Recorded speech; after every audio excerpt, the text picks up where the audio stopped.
Hello everyone, welcome back to It's a Wonderful Podcast, and boy have I missed doing some creepy movies on this.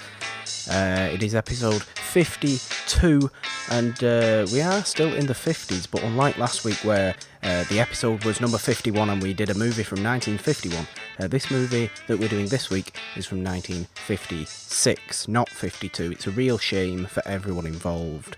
Nolan, how do you feel about the fact that after that one instance of that coincidence happening, it is unlikely to ever happen again? Well, I think the funny thing about coincidences is you've got to just let them happen. You can't force them to happen. Otherwise, is it really a coincidence? Wisdom there from Nolan Dean. How are you doing this week? Are we all okay? Oh, man. I'm in my last week of deadlines for a big 6,000 word report about fucking gin, which I despise. Gin? I cannot wait till it is over and I can finally look forward to fucking Endgame. What? You're finished. You can reward yourself from finishing your report on gin. I just like the fact that you're doing a report on gin. Why gin? I didn't have any choice in the matter. I think it's because the gin market is big right now. Oh, that's very true. Everybody likes gin these days, especially in Britain. I don't. I don't like it. It's like what my fucking nan drinks. You, I know, are a Scotch guy. You're a whiskey human being. If I was doing a report about whiskey, I'd be very happy. I personally am more of a wine guy. Fair enough. Or the occasional rum. I do like wine, but I prefer to cook with it, not to drink it. I must also state, red wine, not white wine. White wine is for disgusting. silly people. White wine is basically gin. Yeah. Well, I don't know. But gin, no, I don't get the whole issue with gin. But we're not here this week to talk about alcoholic beverages. Well, you need an alcoholic beverage to wash this movie down. It's quite true, really. It is kind of a nasty movie, kind of a very good movie. Oh my god, it was so good. Despite me doing a big report this week, this is the movie for It's a Wonderful Podcast that I prepared the most for. Well, that's perfect. Because I recently, while I was on the bus this week going to school, I read the book. Preparation. I watched the movie, and then I couldn't find the new one, but I checked out some highlights of the Lifetime remake starring McKenna Grace. Oh dear, no. It's not very good, but she is very good in it, and it even has the actress who played the child in the old one in the new one. See, that I like. That I always like it when movies do that. She plays a psychiatrist, and then she's like, "Oh, to McKenna Grace playing the little girl, you remind me of myself." Just a little nod for everybody there. How clever of that particular Lifetime movie to do. And Rob such Lowe's a thing. in it. Rob Lowe's in it, is he? He directed it too. Oh, well, fair enough to Rob Lowe. Follow your dreams, Rob. Follow your dreams. But oh my god, like I said before, have I missed doing creepy movies? This is such a you movie. It really is, isn't it? I can't remember the last time we did such a creepy movie. And look, people know how I felt about The Innocents. Back when we did The Innocents, spoke about it the other week on our top 5 movies we'd covered so far list special thing for episode 50. The child acting in that movie is phenomenal, and the child acting in The Bad Seed, which is the movie we are talking about today, is excellent. Oh my god, Patty McCormack got an Oscar nomination for this, I think, or she might have won. Got an Oscar nomination. I saw this 3 Oscar noms, or maybe more than Oscar noms, but 3 acting Oscar noms. One for Patty McCormack as Rhoda, who is just perfect as the creepiest, sinisterest, most sweet little girl you've ever seen, but not in the, the Ring instance, or not in the Orphan instance, or it's probably got more in common with that. Orphan than Ring. Oh yeah, I'm just naming creepy little girls from horror movies. The Shining. There's two Well, of them there. the twins, yeah, I suppose, yeah, but they're just pure creepy.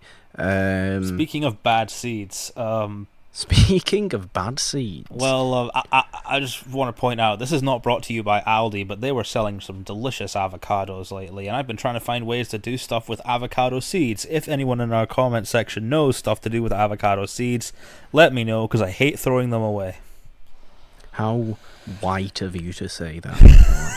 It's the whitest thing I've ever said, I know. I'm trying to find things to do with avocado seeds. They are, apparently you don't think they are bad seeds, though. They are good seeds. There's got to be something to do with them, otherwise they wouldn't be that huge.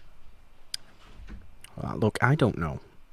I will take avocado sparingly. I'm not as white as you, clearly. I've been having avocado on toast for the last 2 weeks for breakfast.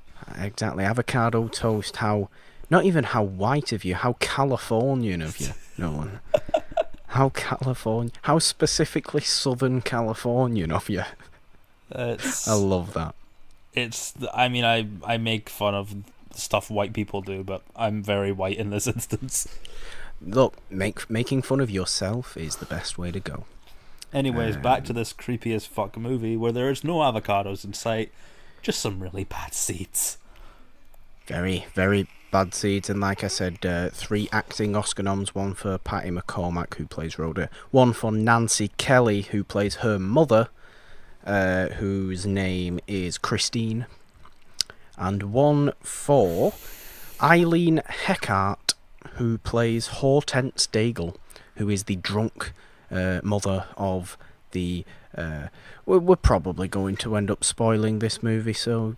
Who was the one who played Leroy? Because I feel like I should know him from something. His name is Henry Jones. I feel like I've seen him in something before. You've definitely seen him in something. He's one of those faces of a character actor of this sort of era that's just like, he's in everything. Like, he reminds me of... I mean, he doesn't remind me of him in terms of performance at all, but he's kind of, Alicia Cook Jr., who's in, like, House on Haunted Hill, as the drunk in House on Haunted Hill, who is also in every single movie of the 50s. The guy who plays Leroy looks like he should be playing Igor in a Frankenstein movie. That's not a bad call. I could see him even having do that. His picture on IMDb has him wearing some fantastic mutton chops. Of course. Does Henry Jones. So, or he could have made a good Dr. Jekyll. He's got that crazy look about him. He was good. He was really good, actually. Basic plot line of the movie is there's a family, like the husband has gone away or for work. He's like a military man. He shows up every now and again in the movie. But it's basically Nancy Kelly as Christine and her daughter, who is Rhoda. And her daughter goes on this school trip to a picnic or whatever it is by a lake, and a classmate of hers drowns. This classmate, we are told, beat Rhoda in some sort of writing competition, I think it was. Improved penmanship. I think in the book it's kind of described as Rhoda's a very competitive child and she doesn't take too kindly to being overshadowed by people. Yeah. So I'm sure I don't need to expressly tell you how this movie kind of plays out, and there is a particular other little twist thrown in towards the end that is really effective. I don't want to overspoil this movie because I think it is one of those cases where just watch it because the actual story is so much better if you don't know it at all. Well, of course, this was a brand new watch for me. I wonder how this would look to a modern viewer, because the plot points and the themes this stuff discusses, it's kind of been done to death like 60 years later. But back when it came out in the 50s, it was considered very fresh and unique, and it's gone through that. It's influenced tons of stuff, like you mentioned Orphan. It's also influenced stuff like The Good Son. Any creepy sort of child killer thing. any creepy child killer thing, and but where the child is obvious, is on the face of it very, very sweet, and butter wouldn't melt, wouldn't harm a fly kind of child. Which I always find so unsettling to watch, because, like, the funny thing is I write villains who are like that, because I think a villain who doesn't look like a villain is usually more frightening. Definitely, and in the case of this, Rhoda is terrifying because she's so sweet, and she's so just pleasant, generally, until nobody's watching, and especially with Leroy, is really horrible too. There were some really creepy undertones with him in this. Like, I got fucking paedophile vibes off of him.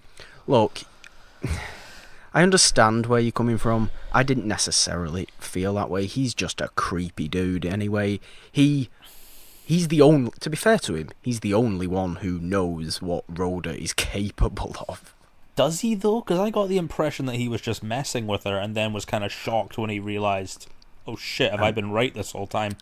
Perhaps that is true, and a certain something happens with Leroy that I won't outright say, but perhaps that is a more true analysis of it, is that he might just be messing with her, but she just thinks he knows, and she's not going to take this from him. Do you remember that time when you were young, like maybe if you accidentally broke a vase or something and you feel so guilty about it, you don't want anyone to find out? Yeah. Imagine that guilt, that fear, amplify it by 1,000 and you've got Rhoda. Yeah, you have. There is quite a lot of guilt shown in Rhoda, but also that might just be sort of surface level guilt. It's fear of being found out. That might be just it's a performance of guilt. It very much is a fear of being found out for being a murderer, which is not something anyone wants to be found out to be. Yeah, and I'm also I guess it's because of the time period. They couldn't show the actual death of the child, which is the most, like, it's in the book. It's probably the biggest kind of moment. Yeah, I get that. Look, because of the time, they couldn't show that. It's the inciting incident of the whole story. Even in later versions, they don't show that. They always they'll show the kid and then the water and then the aftermath. They won't ever show the death. It's not like Good Son, where the mother just drops Macaulay Culkin off a cliff. No, but look, the movie doesn't suffer from that. In fact, it's kind of better in many ways from not showing certain things. And again, slightly later on in the movie, towards the end of it, there are certain things that a movie today would just outright show you for shock value or whatever it is. And they did. They don't. In the remake, they show you pretty much everything. There you go. I just don't think you need that. I think it's better as it is, just with, reaction shots of people's faces, and you get all you need to get. Less is more, as is the very common saying with making a film that too few people tend to play along with. But less is more, and in the case of this movie, that is definitely true. I'd also like to bring up the fact that the director is Mervyn LeRoy, who was one of the uncredited directors on The Wizard of Oz. That makes a lot of sense given the stage production in this, or the sets and that, and they usually stick to just one set.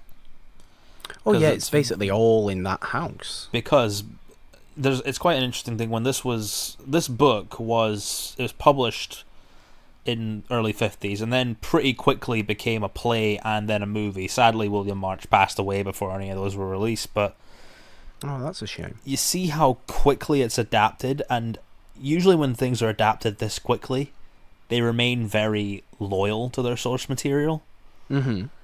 And there's one thing here where they change towards the end, which I'll mention towards the end, but it's more to do with the advertising authority and the movie rating system and things like that.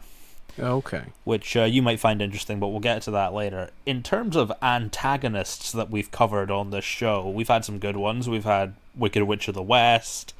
We've had some very good ones. Yep. Rhoda's definitely, if we had, like, I know we have a Mustache Hall of Fame. If we had a Villains Hall of Fame, then Rhoda's definitely going on there.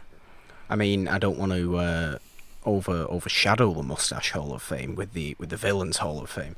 I also don't want to have too many Hall of Fames, because then we'll just end up having a Hall of Fame for anything. We could have like a hat Hall of Fame for who wears the best hat. Leroy definitely deserved to have a mustache. He just seems like a guy who would have a mustache. There's not a mustache to be found in this movie. No, but could you just imagine Leroy like twirling his mustache, just messing with Rhoda? If Leroy had a mustache, it would most likely be a very dirty, unkempt mustache, and probably in truth would not make any Hall of Fame, because it's just not kept, it's just not groomed that well. The only Hall of Fame I could see him getting on is a fucking mugshot. A creep Hall of Fame. Yeah. I also think there's kind of a lot in this movie about, with Leroy, it's about this sort of status, about thinking you're better than other people. Class, yeah, because he's clearly a lower class guy working for upper class people, but he considers himself above them, like intelligence and stuff.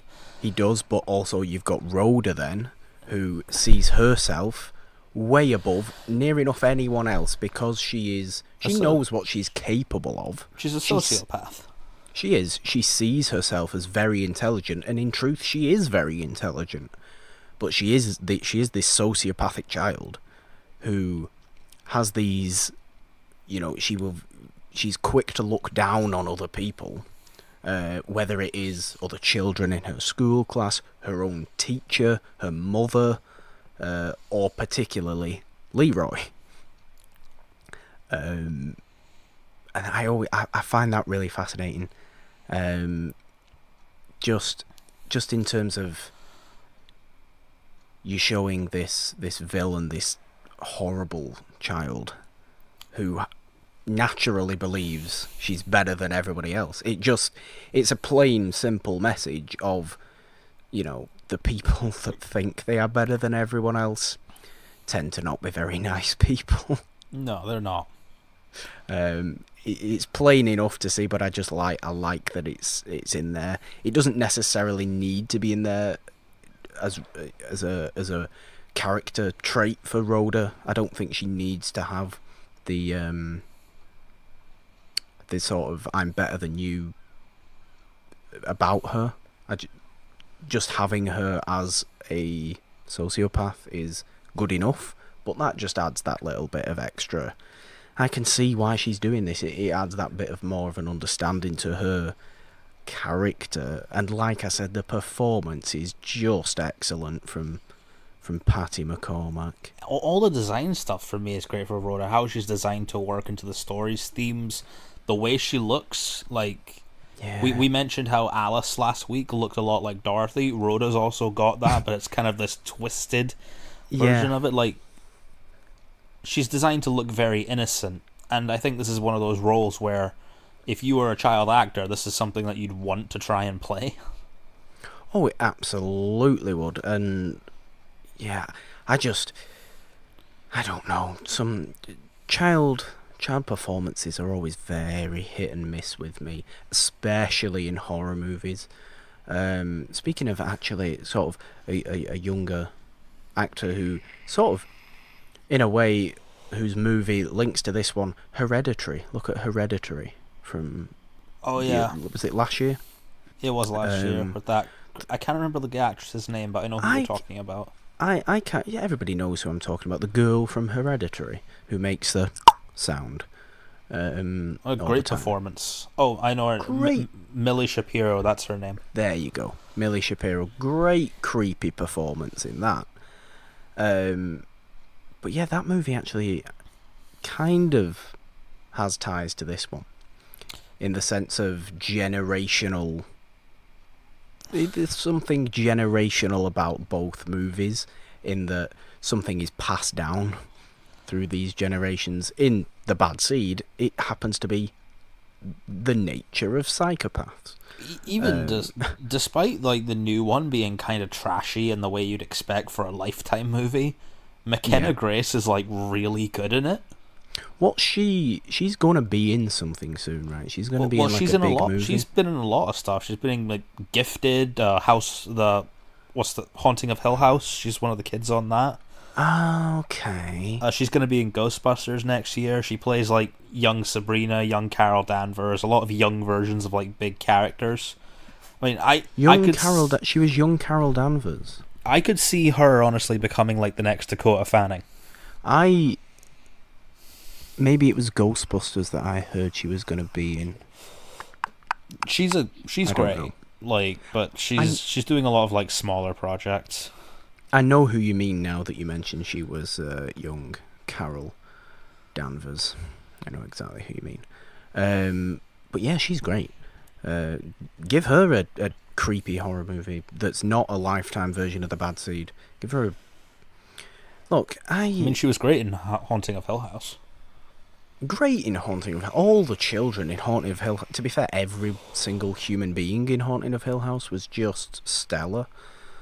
That was one of my very favourite TV shows of last year. Probably expected for those who know me.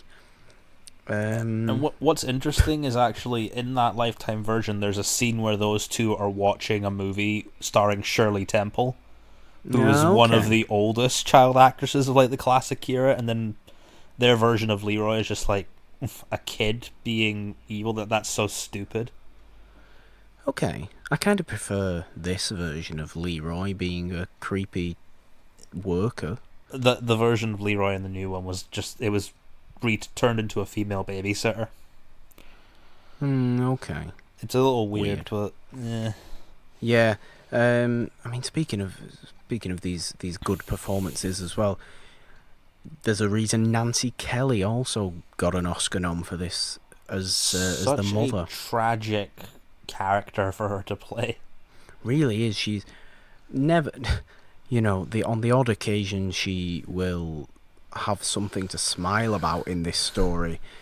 You feel that joy with her because throughout the movie her mental state is just sort of going down. She can't trust her own daughter. She doesn't know where she is. She doesn't know if she can believe certain things.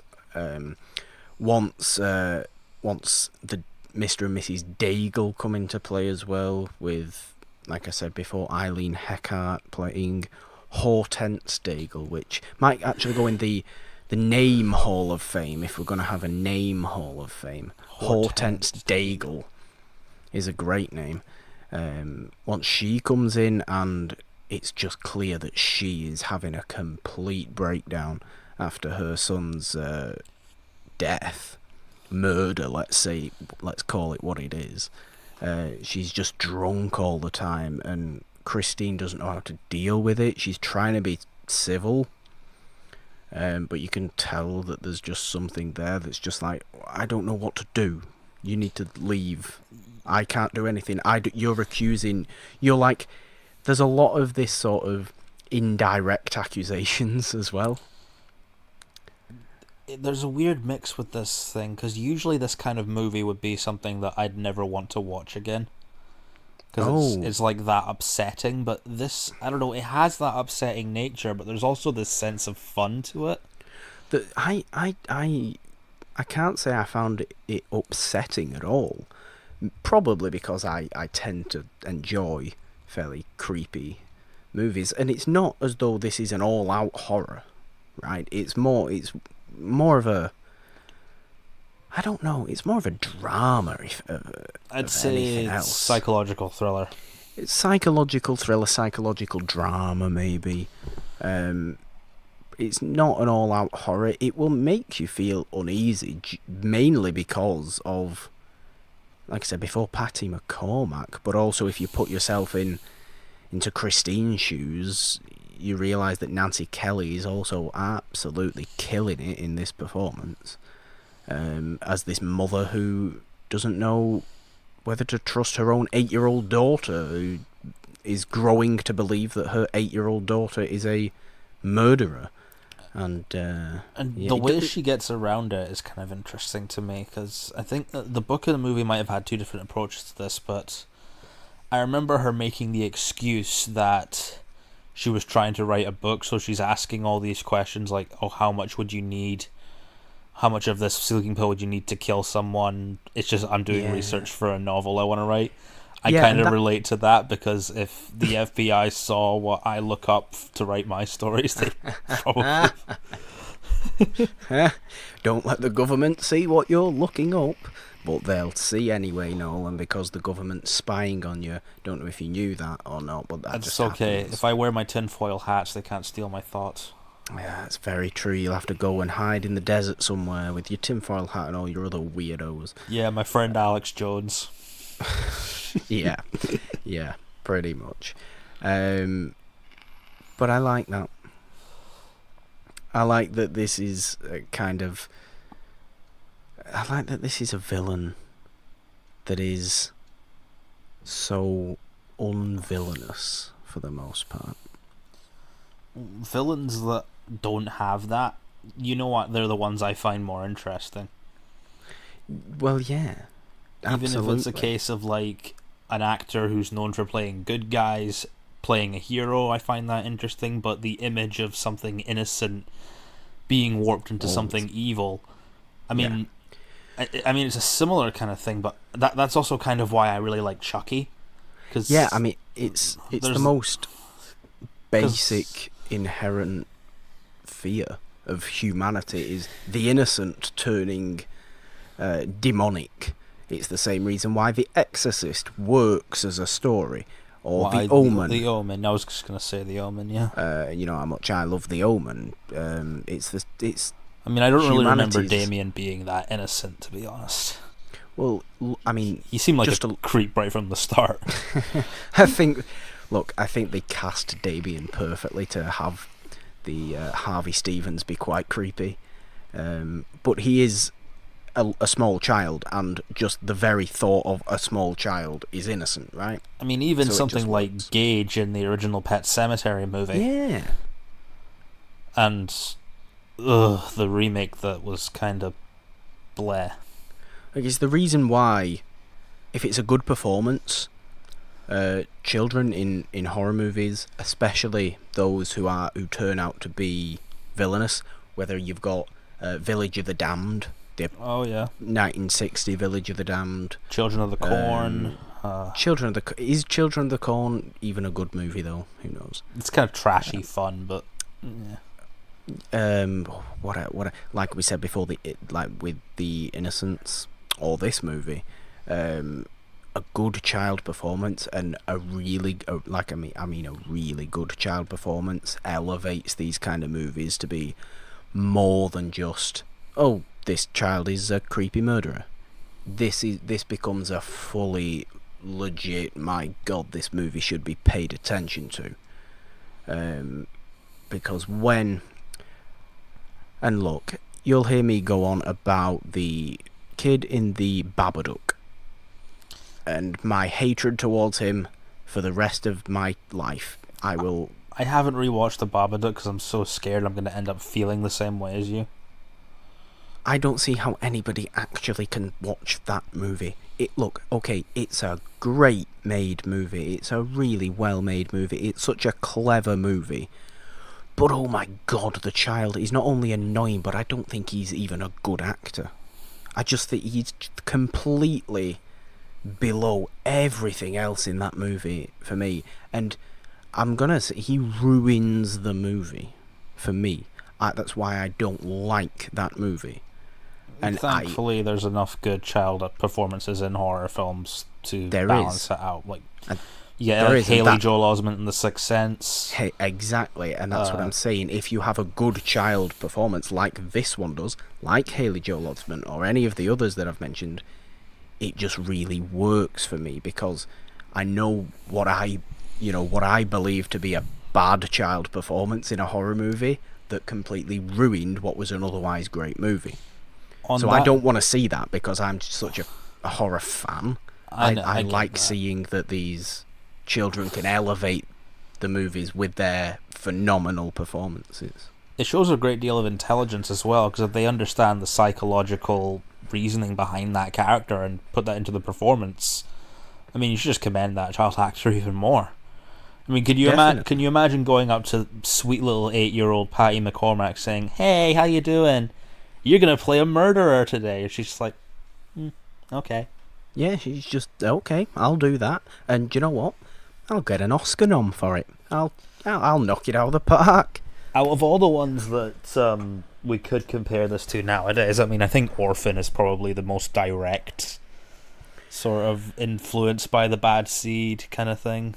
I guess, but also I suppose because mild spoiler, there is a certain thing in the bad seed that's to do with adoption, and it's not adoption of Rhoda, but it's adoption in her past family line, and this is the little bit of an extra twist that I was talking about before that really works in terms of the story.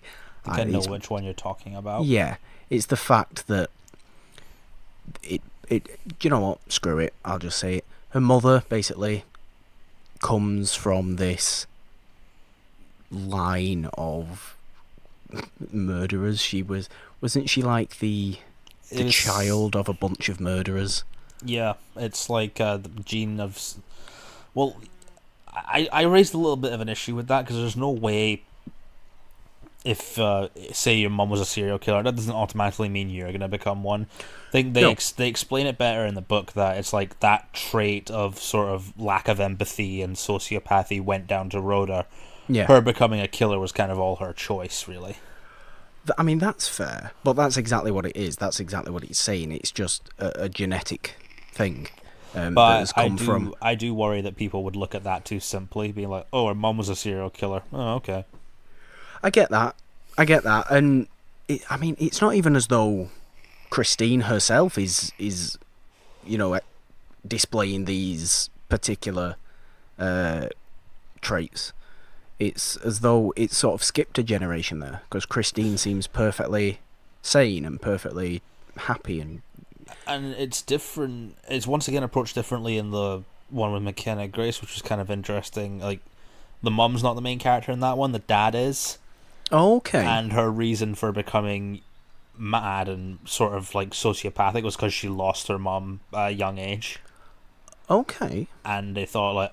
And she kept thinking like, oh, her dad's just trying to replace her mum and like competing with other people. It's a bit more simple than like the psychological drama of it, but it still kind of works. Has that got more of this sort of competition? Kind of, yeah. Sort of theme to it, because like I said before, there's a little bit of that in this, but not in terms of the actual family. But it's the story point that I love the most about this movie, is the fact that her mother is actually, or it's her granddad who actually comes in and tells us, the audience, this that they found Christine in this barn, I think, and she was the child of these people that had committed all these murders and what have you. That she was just then raised as this other couple's child, and Rhoda came from that. The bad seed. It's called that for a reason. It is simply supposed to be that. It is simply supposed to be this genetic thing that is just passed down. Genetic psychopathy. Yeah. That's all it is. But it works really well. I really like that little twist. And there are some deaths in this that I did really enjoy. The whole thing building up with Leroy was just like such big tension, and that's a huge element in the book as well. Yeah. Like, there's this whole... The way I saw it was Leroy was always just kind of like, oh, well, if I can't really get through to these people that I work for, then I can just mess with their daughter, and that'll just fuck with their heads more. That's exactly what he's thinking. Leroy realizes, oh shit, I've gone too far. I'm actually right on this. Am I in danger now? Spoiler alert, yes, he is in danger. He is in very horrific danger. And as I've decided to spoil the whole thing anyway, Leroy gets burned. Yep, and that also happens in the new one too. Burning the garage. In this case, it's burning in the living quarters, which, I mean... Well, it's like a basement cellar type thing. I mean, I don't blame Leroy for being pissed at them if that's where he's fucking sleeping. But I loved the build-up of that scene. The shoes in the incinerator. Yeah, with the shoes, with Rhoda stealing the matches, but then like Christine saying, "What are you doing with those matches? Put those matches back." But she has spare matches that she stole and kept hidden, just because she wants to go and set alight all the stuff that Leroy's sleeping on. That is a sort of callback to previously in the movie. It's just written really well, and it's William filmed March knew really what he was well. doing. He certainly did. Look, he certainly did, and I think Mervyn LeRoy knew what he was doing when he was directing this movie, when he was crafting all these shots. It just stays on certain things just for that right amount of time, just so you know ahead of all the characters what's going on. Yeah. And you know exactly what's about to happen once she takes those matches out and sneaks them away. And it actually shows him running onto the grass while on fire. Yeah, I mean, it's really nasty. It's really, really nasty. Of all the ways to die in movies, I think watching someone burn alive is probably one of my more unsettling ones. Yeah, and the whole scene where essentially Leroy's brought out of his, or he's broken out of his basement living quarters or whatever it is. The whole shot is basically just a long take on Christine's face, and it is just pure shock. And I loved that so much. Like we said before, less is more, and it is perfect for doing that. I just really like that. I do really like that as well, and we might as well get on to this. Go for Christine eventually tries to get her own back to Rhoda, gives her a lethal dose of, I believe it was sleeping pills. I think so, yeah. Or some kind of drug, and a classic sort of... I mean, that goes back to, like, old mythology, like putting the poison in the king's wine and that kind of thing. As well as Game of Thrones. Yeah, that's the only way you can kill a king, so... And that might be the only way you can kill a child. And there's some sort of motif that I really like in this, whereas I think it's probably the most famous quote from it is like the basket of hugs, basket of kisses thing. Yeah, what is it exactly? What do I get for a basket of hugs? You get a basket of kisses. Oh, it's all really nice and sweet, isn't it, Nolan? No, run away. And something that the Lifetime version did well that I think this one might have even benefited from is you see the child in the mirror, like this version of Rhoda in the new one, just looking at the mirror, repeating back to herself, basket of kisses, almost putting on like fake smiles and everything. I like that. And it's sort of like it's like when a sociopath looks in the mirror and is trying to convince themselves that they're acting differently. Yeah, it's a nice little unsettling detail. I like that a lot. That's good. I really do like that. But yeah, go ahead. Talk about the end of this, the very end of this movie. I mean, Christine has no really way to go. She wants to essentially kill Rhoda and kill herself in a double murder-suicide. She wants to Chris Benoit the whole thing. Well, yeah.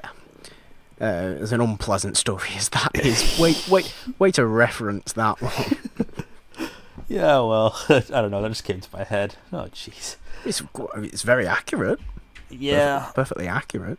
But it's accurate, but just nasty things to realize. Chris Benoit was a psychopath. Don't mourn the guy. Wrestling. So what happens then is just like, I mean, this is the part that kind of took me out of it. She survives a gunshot to the head. She does somehow. It's kind of and kind of silly. this is the part that I kind of am conflicted on, but I get why it happened because of the advertising standards. In the book and the play, Rhoda gets away with everything. Yeah. Whereas in the movie, she goes back out to get her medal, and then I can't help but laugh at it. It's like an act of God strikes her down. I take it as... my theory on this is that lake was a part of Shrek's swamp, and he doesn't want anyone coming in his swamp. Certainly doesn't, does he? So what does Shrek do? He prays to the Lord Almighty. He asks his friend Thor to strike Rhoda down with a bolt of lightning. And literally, you just see Rhoda with this big metal pole trying to find the medal, and then out of nowhere, a bolt of lightning. Yeah, because I don't even think we mentioned the whole competition is for this medal, and this medal keeps coming back into the story every now and again, and that is Rhoda. Like we said, after Christine somehow survives a goddamn gunshot to the head and ends up in a coma, that she wakes from pretty quickly, I might say as well, pretty quickly. Was she using a paintball gun? Like, what's going on? I don't know. I don't know at all. It is... Suspend your disbelief for that. This is a wonderful movie. You see Rhoda go out back to the lake where she drowned. What's his name? Claude?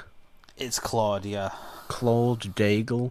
And tries and finds this medal. It's raining. It's a stormy night.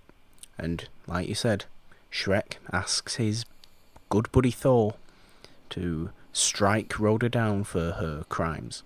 And damn it, Nolan, he does. The reason that happened is because of the movie picture rating system was just being introduced, and they didn't like the idea of a villain getting away with it. So they changed that detail and then had Rhoda die, essentially. But they couldn't have... Obviously, they can't have an adult murder her. No. And I don't know, just literally, I burst out laughing when I saw that bolt of lightning. Because can you imagine if that's how villains were defeated just by random acts of God? Like, you see the Wicked Witch putting her broomstick in the fire, suddenly a bus comes out of nowhere and knocks her down. It's one of those kind of deaths. It is one of those kind of deaths, definitely. It's a death... It's a kind... and those kind of deaths they're more common than you think.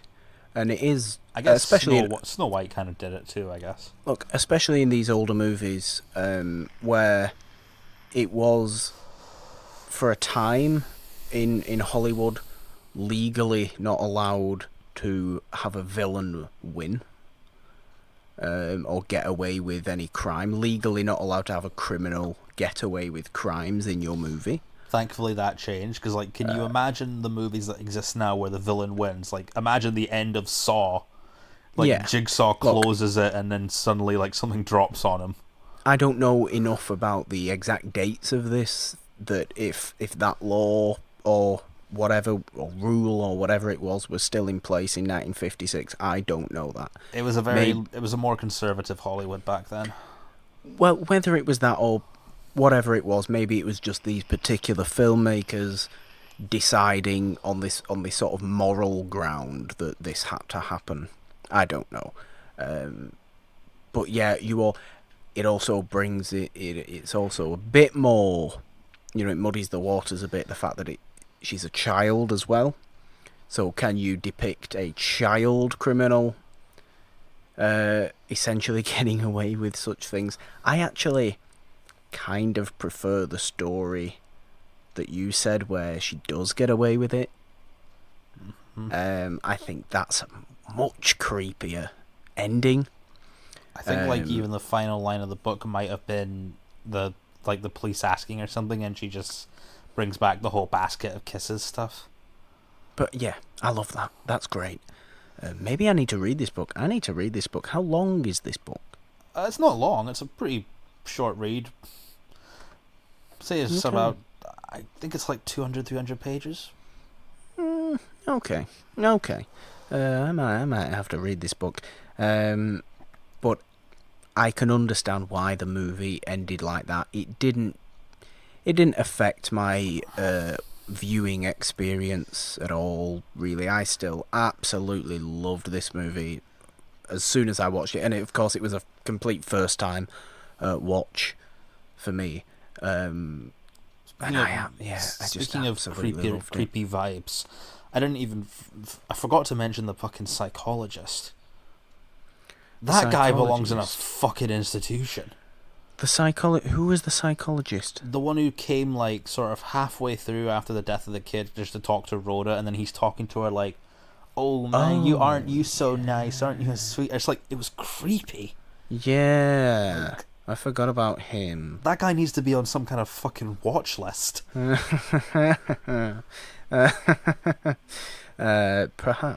Perhaps he does. Perhaps there's way more creepier characters in this movie than. I'd like to see Rhoda just kill that guy. Well, look, if she'd have gotten away with it at the end of the movie, maybe she goes on to live a life of murderers. How this movie kind of influenced future stuff is more interesting to me, because there was even something in the 90s which is kind of a reverse of this story with Patty McCormack in it. Okay, it was this this? So imagine the story of The Bad Seed, but flip the premise, and it's about a very competitive mother doing whatever she wants for her child to succeed. Okay. Even if it means like hurting her teachers and stuff, and the mother was played by Patty McCormack. Patty McCormack loves doing this sort of stuff. People viewed it as kind of a spiritual sequel to The Bad Seed. I need to also watch this movie. What is this called? It's just called Mummy. Mummy. Okay. Is that Mummy or is it Mommy? Mommy. Because obviously it's American and they pronounce things like that. I mean, I think it might be more fun to watch than fucking Mummy Dearest. Mummy Dearest, Joan Crawford, of course. Yeah, which I hope we never cover on this show.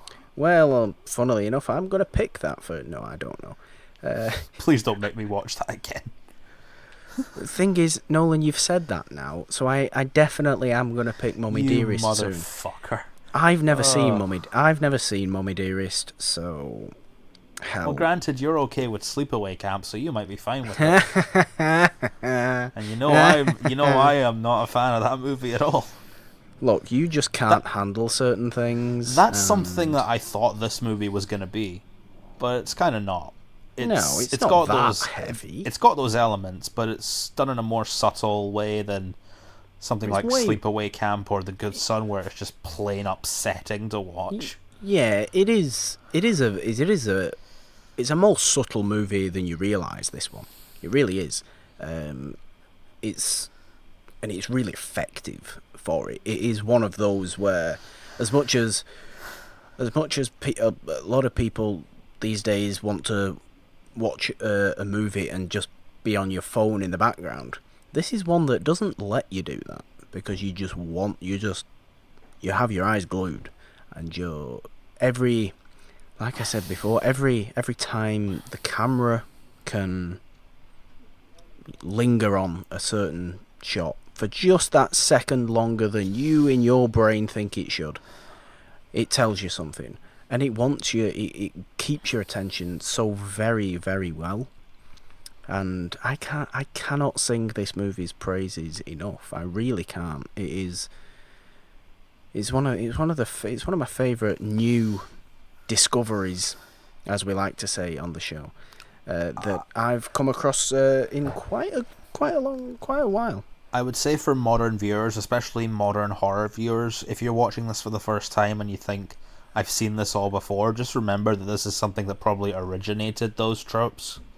Exactly, and look, this is what we've also always done on the show, is go back to these ones that originated certain elements to movies that may, like you said, have become tropes. They may have become so stereotypical, so cliche at this point, but go back and watch the original ones where that came from, and it will be way more effective than any or than most that come after it. It really will be, because there's a reason. Of all the Bad Seed rip-offs that exist, and there's a lot of them, I probably dislike The Good Son the most, and I probably like Orphan the most. Look, Orphan's its own weird little thing, because Orphan's like, the child isn't actually a child, and it's got that whole business, and what is it? The child is like a 35-year-old someone with a condition. Yeah, she's got like some form of dwarfism that makes her look like a kid. But it's also essentially a creepy child movie, right? Yeah, but you can see a lot of the influence from this that probably went into that. Absolutely, you can. Whereas something in The Good Son, it's just Macaulay Culkin being creepy. Yeah. Which is just unsettling.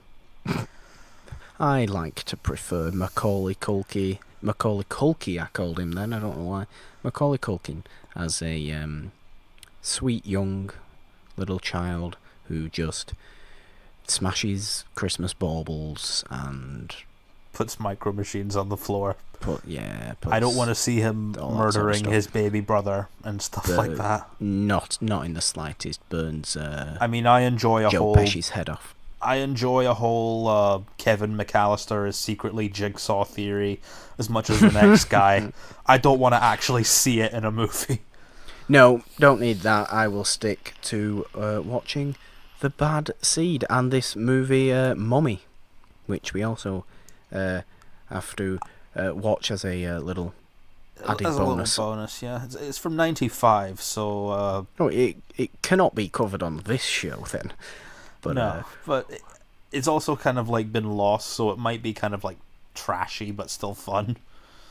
Well, okay, I'll try and seek that out. I'll try and watch that. Because that is kind of a really good... I always like... whether it's even in real life stories of parents, being so competitive about their children and stuff like that. Like the parents who push their child way too far, whether it's into a sporting event or whatever it is, that the child doesn't really care for, but the parents are just living vicariously through them. I love that sort of stuff. It's so awful of these parents. And it's one of my favourite sort of subjects to actually watch stuff on and find stuff out on, and just see these stories pan out of these just awful parents who just are so selfishly thinking about themselves. God forbid I ever have a kid, but I won't ever treat them like that. No. But I love that sort of stuff, especially when it comes to sports, because I've seen, in my experience, whether it has been as a football referee or just simply playing football, I have seen parents act that way and try and essentially play the game that their child is playing themselves, and getting so angry about every little decision the referee might be making. And let's just point out, this is a sport that 10-year-olds are playing, and that does not matter in the slightest way, but it matters to these parents who just want to live vicariously through. You just have to let your child do what they want to do. So if you stop trying to live vicariously through your children. If you ever become a parent, I assume you'll be a good parent. If I ever become a parent, I'm letting my child... I'm saying, child, what do you want to do? And the child says, I want to do this. And I say, okay, child, let's go and do that. I want to open a museum about Vincent Price. You're just like, yes. I'll say, yes, child, yes. I'm not gonna... No, God forbid I have a son, Morgan Jr., let's call him. I'm not going to force the child to play football. I just imagine a Morgan Jr. like coming out with a beard like yours. Look, it's literally a Morgan. It's literally a tiny you. I'm not gonna force the child to do anything that I like. Yeah, okay, I'm going to show them certain things, certain movies, whether it is I'm going to explore the child's interests with them, because I think that's what should be done.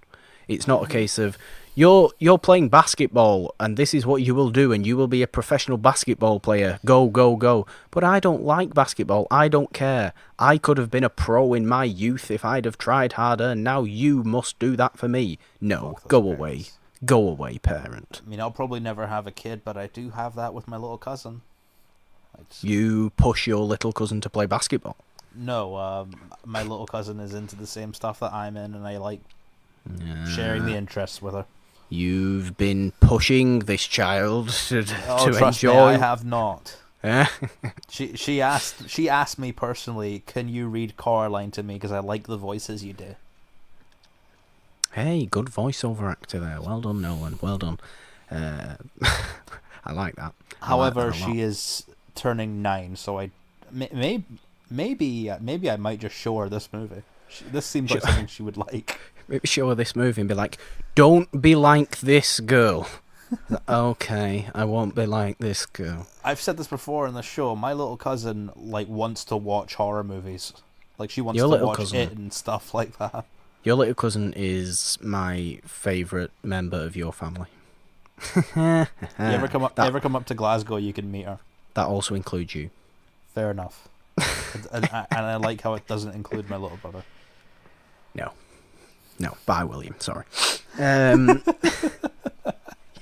Anything else you want to say about The Bad Seed? Did you love it as much as I did? I do like it. I like it very much. I love these kind of stories. I'm glad that we got to watch a sort of simpler movie after sometimes the picks are so complicated that I don't even know what to say.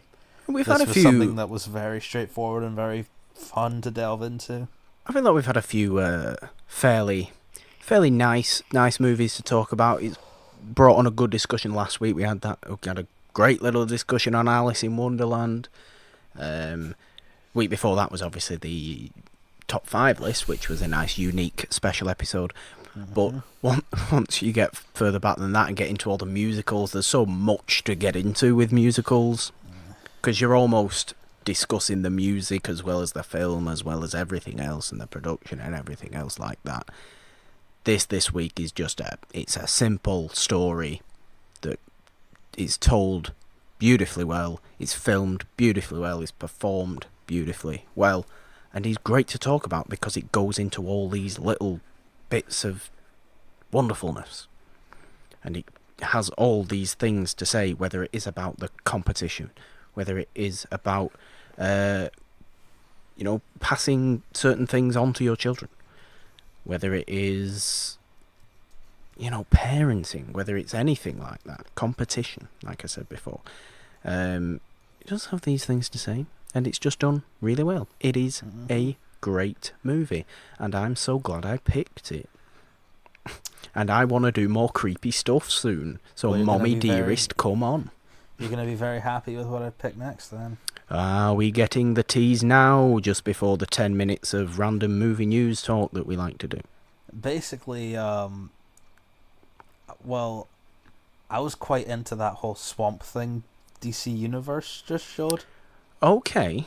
We're not watching the Wes Craven Swamp Thing from 1983, are we? That's terrible. I would not subject you to that garbage. However, I actually own that movie. What we will be doing is heading outside my fucking window into the Black Lagoon. Oh, see if there's any creatures there. Baby, yes. It has been a fair while since we have done a Universal Monsters movie. This will be our 3rd, if I'm not mistaken. The Mummy, the Wolfman. Now Creature from the Black Lagoon. Now the Creature from the Black Lagoon. Because Swamp Thing teaser just kind of put me in the mindset for that. For some swampy goodness. You know who else likes swampy goodness? Shrek. Perfect. I mean, the Shrek references there write themselves. It really does. I mean, oh my god, we'll probably be talking more about Shrek than actual Creature from the Black Lagoon next week. It'll be great. In terms of movie news this week... Well, personally, I'm just very Game of Thronesy right now. That's all I really care about. Even though Avengers Endgame is right around the corner. And speaking of that, we are... me and Janine do have Morgan Hasn't Seen, which you can also find on this podcast feed. And the MCU stuff is still going along swiftly on Morgan Hasn't Seen every Wednesday. we just released the episode on Iron Man 3, which I hadn't seen, funnily enough, if you look at the actual title. It is called Morgan Hasn't Seen for a reason. There were 6 MCU movies, early on MCU movies, that I had never seen, and me and Janine have been covering them on that. We only have Thor: The Dark World left to do before Avengers. I feel bad for you. Before Avengers Endgame comes out, so that movie's a total slog. We are going to also have an episode talking about Endgame once that comes out, so that'll be released the Wednesday after Endgame. But yeah, Morgan Hasn't Seen is going strong. It's gonna continue, and it's been a lot of fun, and it will hopefully continue to be fun. And like I said, you can also find that on this very feed, so you don't have to go anywhere.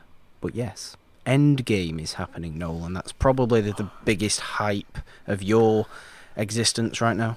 We're in the Endgame now, lads. I just want to finish my report so I can look forward to it. Yeah. 3 hours of sitting in a theatre by myself on Thursday afternoon. And I'd like to point out the keyword there: by yourself. Of course, you'll be by yourself.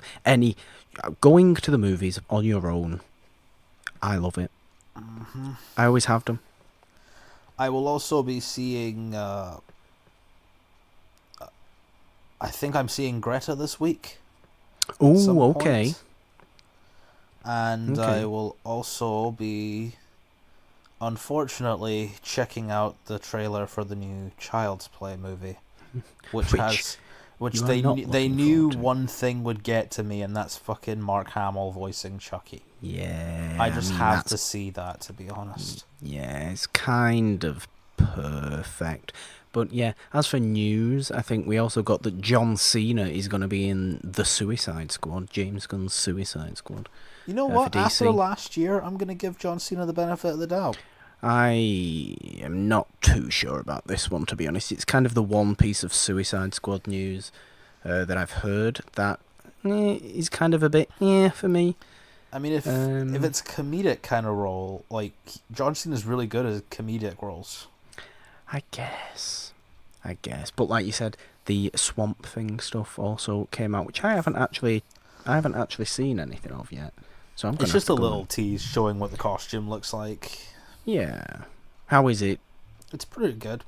Good. And I revisited a movie recently that I thought I hated, but I'm actually kind of showing a bit of appreciation for now. Is it potentially Iron Man 3? No, I love Iron Man 3. Fair enough. Just thought that because I don't know. We talked about Iron Man 3 this week on Morgan Hasn't Seen. Iron Man 3 is probably in my top 5 MCU movies. Okay. Fair enough. What was this movie then? It's also a superhero movie. My brother put on Ang Lee's Hulk yesterday. Ooh, okay. Another movie I happen to own. You know what? Maybe it's just revisiting as an adult, but it's actually kind of the most accurate portrayal of the Hulk I might have seen. Look, in terms of thematic content, it's very Jekyll and Hyde. It is right, but it is the one thing I will give. The one thing I will give Ang Lee's Hulk is that it is shot like a comic book panel, and it looks ridiculous. I'm sorry. No, I absolutely love that. That is my favourite thing about that whole movie. Some of the shots are given, like the freeze frame with the explosion. Look, guy, it looks a little silly. The CG isn't good. Nick Nolte as a weird. I refer to Ang Lee's Hulk, like the Hulk model, as Swole Shrek. Yeah, pretty much. But Nick Nolte shaking about, being all drunk, and whatever Nick Nolte's doing is weird. The dogs, the demon dogs or whatever happens. What are those things? They're just gamma dogs. We don't need those. The Incredible Hulk, Ed Norton's Incredible Hulk, best Hulk movie. It's good. Best Bruce Banner movie. I'm kind of sad that I don't think we're ever gonna get another Hulk movie. Yeah, probably not. He's had his arc. Will the Hulk die in Avengers Endgame, Nolan? I doubt it. No, not a chance. Not the a chance person of that Bruce I Banner think's dying in Endgame for sure is Cap. Look, I've said it. I think I've said it on Morgan Hasn't Seen. Every single damn episode of Morgan Hasn't Seen. If there's not at least 4 or 5 major deaths in Avengers Endgame, I'm out. I mean, just look at how much death was in Deathly Hallows. So much death in Deathly Hallows. Even though it maybe wasn't as executed as well in the movie that it was in the book. But still. With Game of Thrones as well, I'm prepared for all the death that's going to happen this season in Game of Thrones. Because there is going to be a lot. Because there is just going to be a lot. So if Avengers Endgame doesn't also bring me death, then I'm out. I'm sorry. You have to have stakes. This and Infinity War is where the MCU has actually had stakes. Do not reverse it all, you wimps. Do not Age of Ultron it. Do not do that to us, you wimpy Disney people. And that's going to be my motto for the entire show's future, wimpy Disney people. And when Endgame is out, I can finally look forward to Far From Home properly. You can, but we can put that on a shirt. I would like a shirt made wimpy Disney people with a picture of my face looking angry. Yep. And if anyone gives a fuck, Dark Phoenix had another trailer. If anyone gives a fuck. Look, it did. I didn't watch the trailer. I love Sophie Turner. I love Sansa Stark. Great. All of it. I'm probably not going to see the movie, but apparently people like this trailer. Do they? It's the same as the other ones. I didn't also see the other one, so I don't know, but I have heard people actually enjoying this trailer. But I guarantee this movie will be Fox's worst movie since Fan Four Stick. Oh, a bold statement there, considering they also made X-Men Apocalypse. Apocalypse is like mediocre. I wouldn't say it's flat out awful. It's not good though, is it? It's not good, but like it's better than Fan Four Stick. Yeah, okay. I don't think it's going to be that bad. I'm forever going to refer to it as Fan Four Stick. Well, that is its name. I don't think Dark Phoenix is going to be that bad. I just don't think it's going to make any money at all because literally 0 people care. Literally no. And why would they? Why would they care? Why would they care with Fox now being Disney's? Why would they care? We know that the X-Men are however far along it is in the future, going to be in the MCU. We know that's going to happen. Because it would just be the stupidest decision if it didn't happen. So there's no... It's so sad because I've been such a fan of the X-Men, of the Fox X-Men movies, for my entire movie watching life. And just to see it peter out at the end with Apocalypse that wasn't good, with Dark Phoenix that nobody's going to care about, and with New Mutants that nobody even knows if it's damn well coming out. That's going to be a Hulu release. It's just sad, Nolan. I'm just thankful that Deadpool and Deadpool 2 have been in the middle of all that, just keeping it high. For me, I guess it's going to be that X-Men movies end at Days of Future Past and Logan. I forgot about Logan, actually. Logan was phenomenal. Sometimes do forget that is an actual X-Men movie, because it is so different and great. And do you own the version that has the black and white version on it? I do. I also own the road cut of Days of Future Past. I see, I don't own that. I don't own the road cut of Days of Future Past. Probably should do that. You can probably get it for pretty cheap nowadays, to be honest. Yeah, but then I'll have 2 copies of Days of Future Past, and I don't need that. I mean, if you like Rogue, that's pretty much the only reason to get the new... I do like Anna Paquin as Rogue, though. I know some people don't. I know some people think her accent's weird, but I do like it. I guess that will wrap us up for today. I guess it will. Because Nolan, I have to get back to this stupid gin report. Nolan, go back to writing about gin or whatever stupid, goddamn, ridiculous nonsense you're doing. Guys, thank you so much for listening to another episode of It's a Wonderful Podcast, episode 52, talking The Bad Seed from 1956. 3 acting Oscar nominations, all very well deserved. It's a great movie. Go and watch it, and then go and watch that movie Mommy with Patty McCormack as well, where it's switched around. And then, yes, find the show on Apple Podcast, on Spotify, Stitcher, Castbox, Podbean, Google Podcast, Overcast, Podcast Addict, and any other podcast provider you can think of, probably. It's probably there. So go and check the show out. Check out Morgan Hasn't Seen with me and Janine the Machine, who actually recommended this movie to me. So credit to Janine there. Applause to Janine. Well done, Janine. Well done, Janine, indeed. What else was I going to say? Yes, go on over to those podcast feeds, subscribe to the feed, download the shows, leave us a 5-star review and be all nice, and we'll read it out like we did to Bill Nye the Critic Guy the other week, who is a great human being, much better than the science equivalent. Because he left us a nice 5-star review on Apple Podcasts, and we love him for that. So go on over and do that, and we will read yours out on the show as well. Find the show on Twitter to see all the updates at It's a Wonderful One. Find me on Twitter at the Purple Dawn with a 3 instead of the E in there, because 3 is the magic number, and on Instagram just at the Purple Dawn, because Instagram likes me, Twitter doesn't. Nolan, what are you doing? I'm surviving. Surviving is a good thing. Trying to do as much as I can, balance schoolwork, this, writing, and seeing movies. I'm exhausted.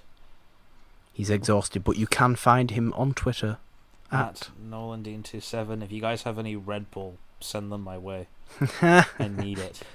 Nolan is tired, but he's happy he watched The Bad Seed. Guys, I am. Guys, thank you once again very much for listening. Until next week, when we go to the Black Lagoon and hang out with the Gill Man, who likes to throw things at other things and smack things out of the way a lot. Nolan, see us out. If Rhoda comes up to you offering a basket of hugs, run away. Run as far away as you can. Bye, guys.